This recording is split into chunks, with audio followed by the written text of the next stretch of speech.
All right, what's up and welcome to the channel. My name is Hegshot and thank you for joining us. Today I'm going to tell you the different levels of gun owner, and at the end of the video I want y'all to tell me what level, what area of gun owner do you think you fall into, or if you have other levels that you think I left out, make sure you leave them in the comments section below. And also, if you're brand new to the channel, thank you so much. Looking at analytics, a lot of people that watch the channel are not subscribed, so please just hit the button down below. Doesn't cost you a thing. Big thanks to our patrons for your continued support of our channel. You guys mean a ton to us. All subscribers, all viewers. You guys are awesome, man. Thank you. So let's get this started with one of the most common types of gun owners that we hear a lot about. Most of the time it's negative, and these are your FUDs. And yes, I'm going to use the same word because it's super recognizable. And what I think of as a FUD really is like Elmer Fudd. All right, so you have shotgun. All right, they probably own some kind of rifle, but it's not a modern sporting rifle. It would be a bolt action rifle. This is somebody that really kind of lives back in time. They're not open to modern types of sporting rifles that we have, probably not even modern types of pistols that we have. Shotgun, bolt action rifle, and really it's a mindset thing with them because a lot of them don't think you should have access to modern sporting rifles either. So it's not just what they like, it's how they think as well. And that's kind of what we're going through too. What these categories represent, not only by the guns they have, but how they think as well. So that's typically your FUD. I would not classify myself as somebody obviously like that. I'd venture to say that most of you are probably not like that as well. If you are and somebody says, hey man, I'm a FUD, but I support you guys and whatever you want, don't trash them in the comment section. Be kind to them. You know, if they come in here and say, hey, none of you guys should have any kind of modern sporting rifles and all this kind of crap, well, dude, you're on the wrong channel for that. I respect your opinion. I think it's wrong, and that kind of is what it is there. That is your typical FUD. Now let's talk about the casual gun owner, and this is something that I've met more of these definitely than any kind of FUDs, just in my personal life. And this is somebody that owns a couple of guns, maybe a few guns, but they never go out to the range. These are people that have them, really never shoot them. All right, these casuals are somebody you ask them, hey, when's the last time you've been to the range? And it's like, oh, I've never even shot that gun. Yeah, but you just said you owned it for like 3 years. Yeah, I know. I've been meaning to take it out. That's your casual gun owner. They have them. They have no qualm about you having them. And a lot of times they like to hear about what you have. They like to hear about your shooting range trips and all these kinds of things, but they are not the ones to take the guns out of the safe and clean them, or even much less go to the range and shoot. They like the gun culture and they like what it's about. They like hearing about them. But they're not somebody to just take a weekend or one of their days on the weekends and go out shooting. It's just a casual type of approach to gun ownership. They have them, and that's pretty much it. They call them safe queens or whatever they may be. They just kind of keep them there. They have them, and that's it. So there you go. There's the casual gun owner for you. All right, now let's talk about your concealed carriers. So these are guys that touch their guns, at least their concealed carry guns, every single day. These are, and when I say guys, I mean guys and women. Obviously, we don't want to leave Mrs Hegshot and the women out of this because there's a lot of them out there, man. And you touch your gun, you have it on you every single day. If you leave the house and you don't have it, it's kind of like a checklist. And I've talked about this before in the past. Every day I leave the house, it's like gun, keys, e-cig, book bag, you know, like I have to go through these things that make sure I have them. Just recently, I almost left the house, didn't have my gun. I was running late, and I was like, you know, this is like, it's like this little moment in time where you're so used to having it, you almost think in the back of your head, if I don't have it today and something happens, that would be terrible. Obviously, that's why we have them, but you have to have it in order to have access to it, all right? So I literally, it didn't matter that I was late at that point, went back in the house, grabbed it, boom, hey, everything is right with the world again. Concealed carriers are serious about this, man. They will take their guns to the range, they'll shoot their carry guns a lot. They will always have it on them for the most part, wherever they can at least, and they're going to look at videos all the time. They're going to interact. They're going to talk with people about guns. They are a part of the culture, man, because that's what they do. They understand the importance of it.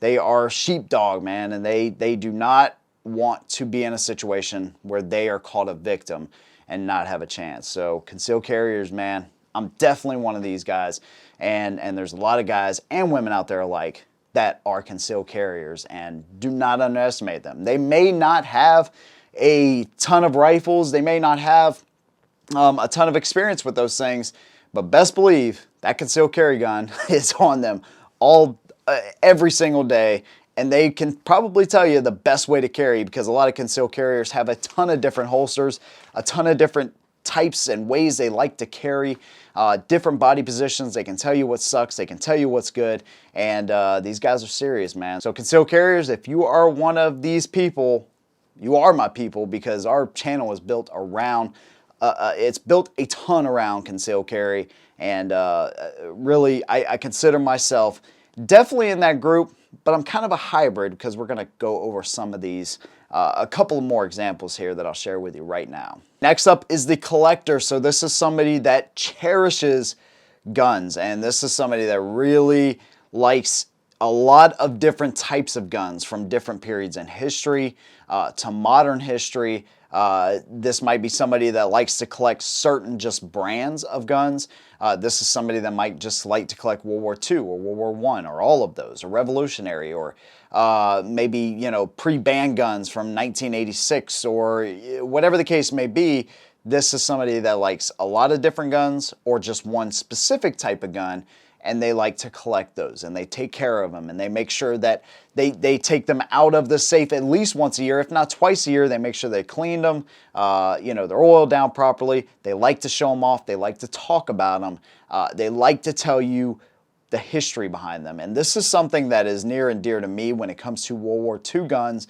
Got into it a couple years ago. It's super addictive. Unfortunately, I came in at a time where it's super expensive, more expensive than what it used to be as far as military surplus. And that's unfortunate, but I really love this stuff. Y'all have seen it on the channel, and I don't get a ton of views off this stuff. People don't know that I do some of these videos, but I just enjoy doing them, and I continue to do them because for the support that I get on them, I just enjoy sharing that stuff and the history and who had that gun and where was it. If it could tell a story, I just sit down and just listen because it's seen so much. And obviously I'm personifying something that is inanimate, but at the same time, it has a story. We may not know what it is, but we know it's probably pretty awesome. So collector, I'm definitely one of those with the World War II guns, but I also shoot my World War II guns. A lot of collectors depending on what it is, and I understand this, may not shoot those guns because they are super rare and they're always looking for that next, you know, diamond in the rough to add to their collection. So collectors are cool, man. They're all about what we do, just in a different kind of way.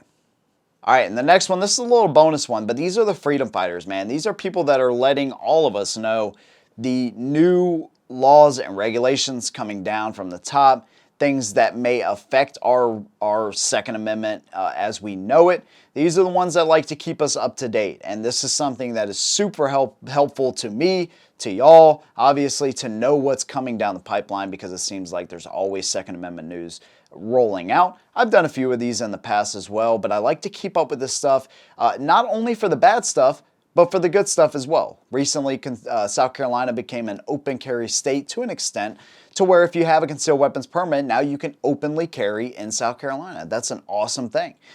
So good news there, and just those different kinds of things. Maybe there's somebody that keeps up with ammo, American Ammos and Firearms, dude. This is somebody that I've actually become pretty good friends with since I started streaming on my other channel. I would invite you to come over and subscribe to that channel, by the way, where I'm doing music, and I'm also streaming, and I'm hanging out with you guys a ton. And I've got to know him pretty well, at least, you know, as much as you can over the internet. And he does a ton about ammo updates and things like that, and keeping gun owners informed. These freedom fighters, man, they're pretty awesome, dude. And I consider myself somebody that is consumed with this lifestyle. I like a lot of different things, but I am a liberty guy. And somebody was asking me about difference between people from the North and the South yesterday in Lowe's. It was just a random conversation, and I jumped in. And I said, people from the South generally want to be left alone, but he kind of took it the wrong way, and I said it the wrong way, because what I mean is, when I think about liberty, is I think about, you leave my rights alone, we're good to go. I'll be friends with you, we can be friends. You leave me alone, you leave my family alone, you leave my rights alone, you leave my guns alone, we're all good, dude. We're all good. You know, I don't even care what your opinion could be totally opposite, as long as you leave those things alone. I'm a liberty person, man. Live and let live. That's how I like to roll, okay? So these guys that inform us, man, sometimes it could be an over-exaggerated thing that I tend to hear. I just kind of block those things out. Some people might panic. They might get all wound up, but I just kind of tend to block those things out. But there are some good channels and good information out there letting us know what's going on in the Second Amendment world as far as the news cycle. And then the last category I want to talk about is the super tactical. This is somebody that has their plate carrier every single time they go to the range. They have it on. They have all the gear. They have, a backup for their backup gun, and then their backup has a backup gun, and then, they are super serious, super tactical every time they shoot. It's thumb over bore. It's super tactical reloads. It's, you know what I mean? So, and there's nothing wrong with this. You know, I kind of look at it and I'm like, dude, I'm just a regular guy, but I can take some of those tactical things like shooting thumb over bore. It's something I've never really cared for, but I've been working on it, just like dry fire practice, and I actually tend to kind of like it a little bit more. Keeps the gun just a little bit more securely into my shoulder. I'm gonna try it the next time I go to the range. So I take little bits and pieces of the super tactical crowd, as I call them, because they have good information, man. They practice this stuff all the time. They are Second Amendment advocates at their heart, at their core. They just like all the gear, and that's fine, man, because a lot of times they're super in shape. So if shit were to hit the fan, they are ready for it with all the gear, with all the ammo, and everything that goes along with that. That's not a bad thing. That's not a bad thing at all, actually. So the super tactical ones, man, sometimes you can look at them and be like, hey, dude, that's a little much, but at the same time, they have a purpose for what they're doing. All right, so there are the categories I have for different types of gun owners. Again, if I forgot something or left one out, let me know down in the comments below. And if you kind of identify in one of these categories that I set up and talked about, let me know which category you fit in down below as far as what type of gun owner you are. Thank you so much. Again, please subscribe to the channel if you haven't already. Share the video with your friends and drop me a like. I will see you in the next one. And as always, hold them down.